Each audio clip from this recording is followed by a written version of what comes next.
या संदर्भात अटी शर्ती आहेत अशी मागणी होत होती।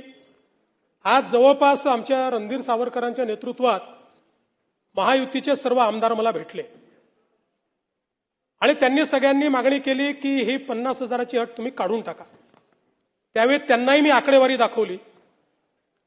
मी त्यांना सांगितलं की अट काढल्याने आमच्यावर 3-4 हजार कोटीचा भुर्दंड येईल, फार येईल असं नाही, 4,000 कोटीचा येईल, 5,000 कोटीचा येईल, पण शिस्तीचा भाग म्हणून ही आणलेली आहे। मी त्यांना दाखवलं की समजा 1 लाखापर्यंत नेली तर 2 लाख शेतकरी असे राहतात की ज्यांच्यावर त्या ठिकाणी त्यांना याचा फायदा मिळत नाही।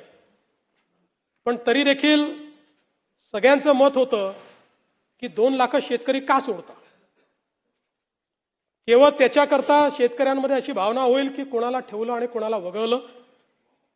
त्यामुळे मी आर्थिक शिस्त सांगत होतो आणि ते लोक मला